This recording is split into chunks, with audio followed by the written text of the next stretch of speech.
샬롬 샬롬. 샬롬 샬롬. 히브리어로 본 하나님의 뜻 제21강 이 성령이 성도를 위해 간구하시면 하나님의 뜻이다 라는 말씀입니다. 하나님의 뜻 중에서 성령이 성도를 위해서 간구를 하세요. 근데 이 간구라는 것은 기도가 아니고 여기 폐가라고 하는 건데 이 중보라는 뜻도 있고 이렇게 막 달려가는 그런 것도 있고 끈덕지게 부딪히는 것도 있어요. 끈덕지게 부딪혀요. 성령이 성도를 위해서 끈덕지게 부딪힌다는 것이 도대체 뭔가요? 그게 하나님의 뜻이에요. 성령이라는 것은 여기 루아우 카도시라고 안 하고 그냥 루아우로만 나와요. 성경에는 헬라어도 그냥 루아우 영, 근데 이제 성령으로 해석하는데 루아우만 나왔다 해서 영으로 하는 게 아니고 그 문장을 봐서 이것이 하나님의 영인지 또 인간의 영인지 그런 게 구분이 가요. 여기는 성령입니다. 이 성령은 하나님은 영이시잖아요. 여러분은 하나님의 형상대로 만들었죠? 그럼 어떻게 하나님은 우리랑 똑같이 생겼을까요? 아니에요. 하나님 영이시기 때문에 우리 영이 하나님의 영과처럼 그렇게 만들어진 거예요. 알겠죠? 그런 거예요. 이 하나님의 영은 성령인데 하나님 그 자체예요. 이 시간에도 함께 하십니다. 그래서 모든 사람들한테 임해요. 흔히 양심으로도 표현이 되지만 기독교를 믿는 예수님을 믿는 사람들의 양심과 세상 사람의 양심이 조금 틀리다고 성경에 쓰여 있어요. 여러분들의 양심이 작동을 하면 성령께서 작동한다고 보시면 돼요. 간구하신다고, 간섭하신다고, 중보하고 끈덕지게 매달린다고. 길가에 뭐가 떨어졌어요. 지저분해. 그냥 지나갈 수가 있어요. 근데 예수를 믿는 사람들은 성령께서 간섭을 해요. 끈덕지게 주워야 됩니다. 주워서 제자리에 갖다 정돈해야 되는 거예요. 그냥 지나치잖아요. 성령이 우셔요. 내가 사랑하는 나의 자녀들이 이런 상태에 두다니 그러신단 말이에요. 하나님의 영광이 가린다고. 조그만 것이 큰 것이나 마찬가지예요. 큰 것이 조그만 거나 마찬가지고 그것은 값으로 따질 수 없을 만큼 크거나 작거나 그런 게 아니야. 값으로 따질 수 없을 만큼 그런 하나님의 영이 작동하신 것이었었어요. 이 성도라는 것은 카도시 거룩하다 하는 주로 복수로 나와서 카도심으로 나오거든요. 성도들, 거룩한 자들, 구별된 자들인데 이 성도들이라는 것은 뭐냐면 택하신 자들인데 그냥 성도들 아니에요. 택하신 자들. 이 택했다는 것은 바히르 이렇게 해가지고 이렇게 그냥 여기서는 어떤 뜻이냐면은 정선에서 뽑은 거, 그냥 뽑은 게 아니고 골라서 뽑은 거예요. 골라서. 주로 이제 그래서 청년이라는 뜻도 나오고 뭐 이래요. 정선, 훈련, 단련 뭐 이런 거.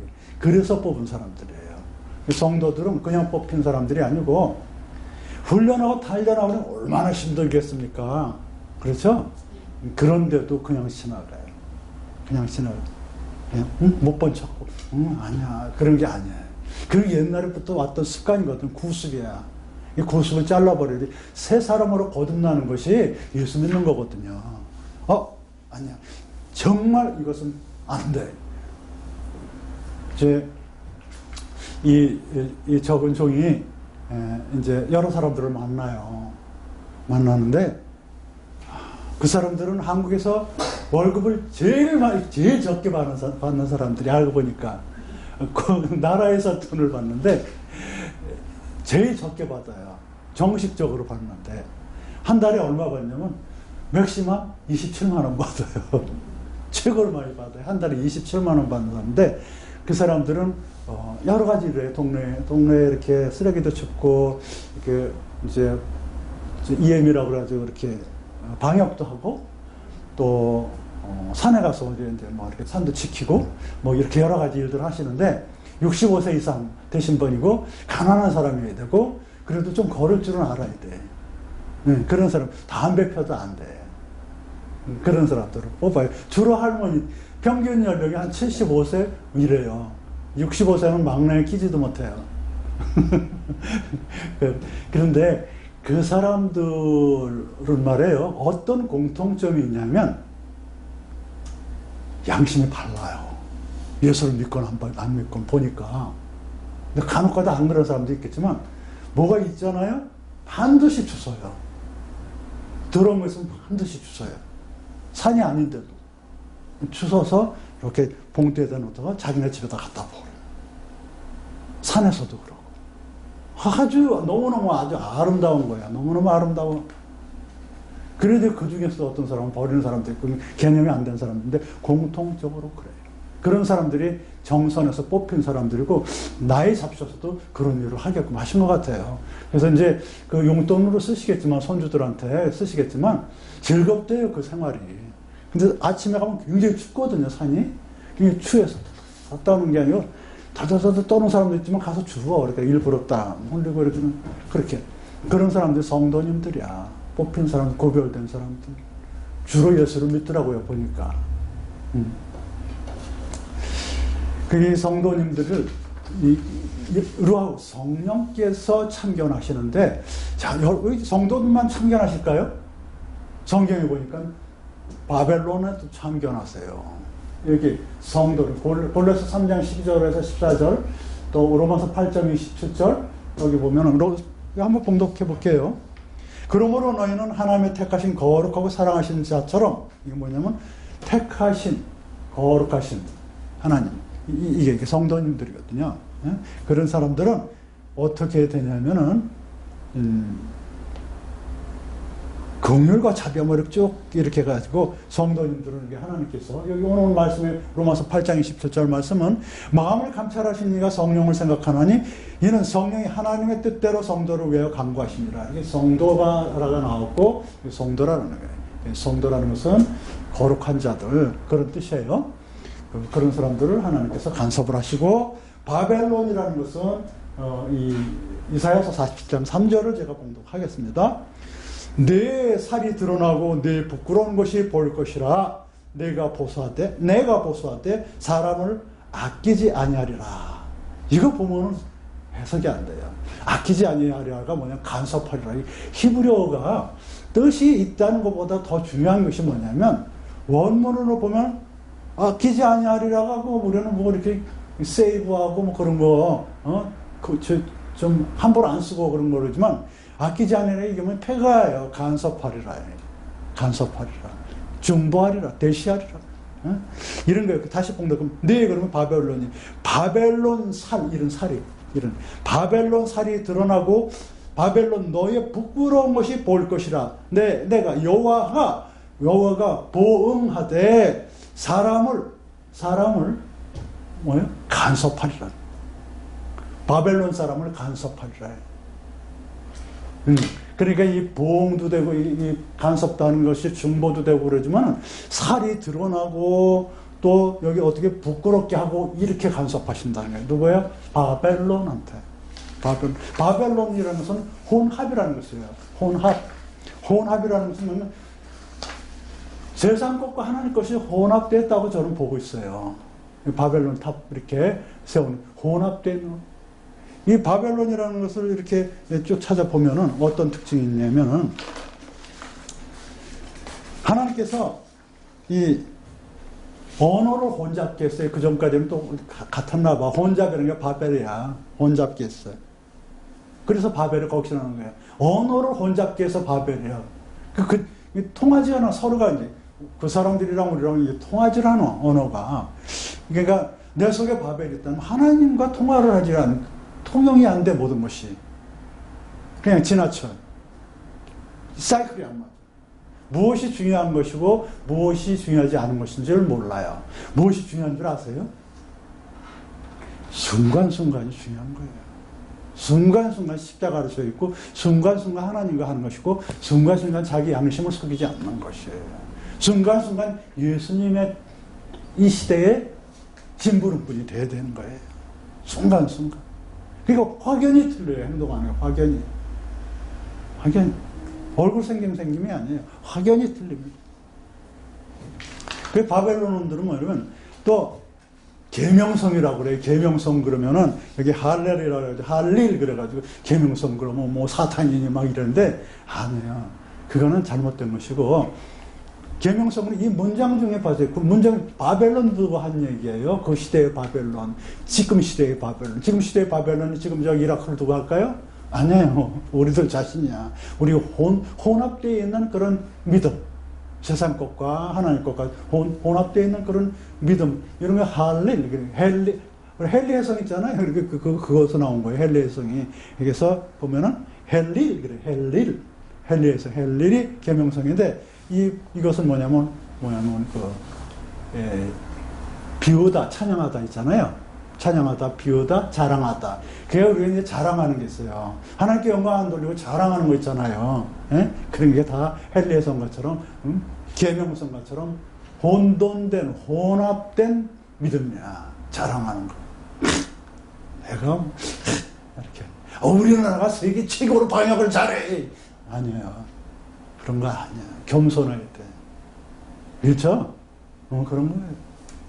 열심히 노력하되 좀 잘하긴 잘해요. 얼마나 더 잘합니까? 최선을 다하잖아요. 그래도 겸손하게 해야 돼. 잘해 그러면 사람들이 저거를 조심의 끈을 놔. 잘하는데 이렇게 가지고 조심의 끈을 놓는다고. 그렇게 자랑하는 게 아니야. 자랑하는 게. 바벨론을 채우는 옹부의 제일 밑에 빠진다고 이사야서 14장 13절 15절에 있어요. 음부에도 제일 밑에 가는 제일 밑에 바벨론 혼합된 그런 생각 자랑하는 그런 것들을 하나님께서 간섭하세요. 알겠죠? 자랑하지 마십시오. 자랑할 건 오로지 뭐예요? 자랑할 건 오로지 십자가예요. 십자가밖에 자랑할 게 없어요. 저주받은 거죠. 세상에선 저주받고 미련한 전도의 행위 같은 것들을 있지만 하나님께서는 그거를 사랑하고 최고로 치는 대신. 그 다음에 여호와의 길. 그래서 이사야서 64장 5절인데 제가 봉독하겠습니다. 주께서 기쁘시게 의를 행하는 자와 주의 길에서 주를 기억하는 자를 선대하시거늘 우리가 범죄함으로 주께 진노하였사오니 이 현상이 이미 오래됐으니 우리가 어찌 구원을 얻을 수 있으리까 이래요. 이 말씀 중에도 보면 뭐가 폐가한지 몰라요. 근데 선대하시리니에요. 선대하시리니. 간섭하리니. 그러니까 히브리어를 해야 되겠죠? 네. 반드시 해야 됩니다. 한글이나 영어로 봐도 몰라요.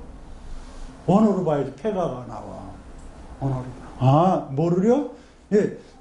의를 행하는 자, 그러니까 공의를 행하는 자, 저번 시간에 공의는 배웠으니까 빼고 주의 길에서 주를 기억하는 자를 폐가하신다 그랬어요. 주의 길이 도대체 뭐냐? 여호와의 길이 도대체 뭐냐요? 이 문장 중에서도 해결이 안 돼. 그럼 여호와의 길이 뭐지? 하고 성경 전체에 데레크 여호와를 다 찾아봐야 돼. 이게 신학이에요. 이게 뭐냐면 한국 기독교 히브리의 신학 또 대학원에서 가르치는 신학의 방법이야. 칼빈이나 이런 사람들도 훌륭하지만 여기서는 원어 성경 가지고 신학을 세워요. 그러면 성경 전체에 데레크 여호와를 다 찾으면 그게 여호와의 길이야. 그럼 여호와의 길에는 뭐냐면 공의와 심판과 공평 이렇게 토큰이라 했잖아요. 토켄이라고 그래가지고 성경이 거기서 나왔어요. 무게 중심을 잡는 거 토켄. 그 다음에 어떤 거냐면 사랑 이런 것도 있고 그건 기본적이지만 그 눈으로 보이는 여호와의 길은 뭐냐면 그건 심미적인 거예요. 조금 전에 공의와 심판과 사랑과 토켄 이런 것들. 근데 눈으로 보이는 역사적으로 보이는 이 여호와의 길은 뭐냐면 애굽에서 홍해를 건너서 또 광야를 지나서 가나안에 들어가는 것이 여호와의 길이라고 쓰여 있어요. 놀라지 않았어요? 여호와의 길이에요. 거기서 간섭을 하세요. 간섭을 하는데도 말이에요. 광야에서 우리는 예배를 안 드렸어요. 글쎄. 예배를 안 드리고 그랬어. 그건 만나면 먹고 그렇게 살았어. 응? 40년 동안 광야 생활을 했는데 하나님이 간섭하셨어. 그래가지고 살게 하시고 그래가지고 여호수아나 갈렙이나 그 다른 사람들의 자손들이 들어가지 가나안은 이 가나안의 땅에 들어가는 요단강 건너서 가나안 땅에 들어가더라도 간섭을 해서 하나님이 그냥 하는 게 아니에요. 간섭을 했어.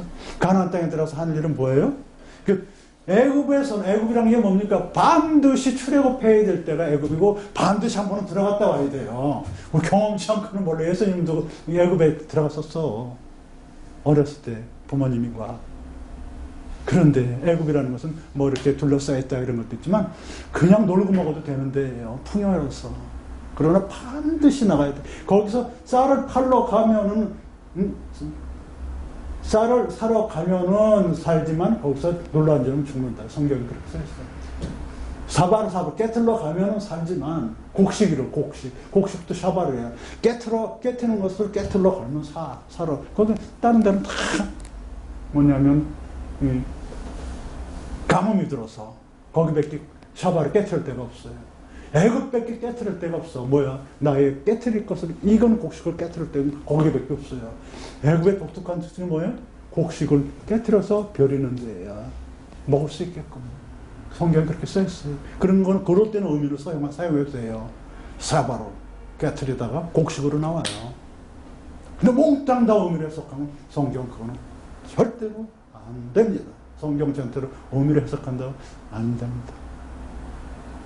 지금같처럼 곡식을 사러 팔러로 나와 샤바르를 샤바르하러. 그게 뭐지? 깨트려야 될 것을 깨트리는. 내가 열매를 맺었는데 깨트려야지 소간을 먹지. 이런 뜻이라는 의미 같은. 그렇지 않으면 곡식이라고 해석이 안 돼. 자, 그 다음에는 가나안 땅에서는 오로지 예배만 제사만 드리라고 그랬는데 그렇지도 않았어. 많이 지지고 벗고 그 다음에 살림이라도 개척해야 되는 것이 바로 가나안 땅이에요. 그냥 두지 않았어요. 가서 싸워야 돼. 샤르가 그래도 살림이라도 깨트려. 야르라 그래도 살림이 뭐냐면 숲을 그냥 그 정도는 안 된 거. 그런 것도 빨아. 창조가 아니고 개척하라. 그런 것이 가나안 땅이야. 그게 어디예요? 여호와의 길에서 참견하는 거예요. 그러니까 여러분도 지금 개척하지 않으면 하나님께서 개척하라 그랬는데도 그렇게 안 하면 하나님 간섭하시는데 어떻게? 바벨론 같이 혼돈돼서 혼합돼 있네 아직? 그래가지고 문부의 제일 밑에까지 질문에 쌓이게 해요. 아시겠죠? 그러니까 성령이 성도를 위해 간구하시면 하나님의 뜻인데 성도뿐만 아니고 내가 바벨론 상태에 있는지 애굽에 있는지 가나안 땅 가는 중간에 광야 생활을 하는지를 바로 아시고 가나안 땅에 갔어도 살림 우거지는 호랑이 늑대 막 나오는 그런 속에 서서 봐라. 창조가 아니고 우리 뭐 창조를 어떻게 개척해 나가는 프론티어 그런 정신을 가진 사람을 하나님께서 간섭하시고 구원으로 인도해 주시고 복을 내려주신답니다. 아멘. 오늘 이 특강은 이걸로 마치겠습니다. 감사합니다.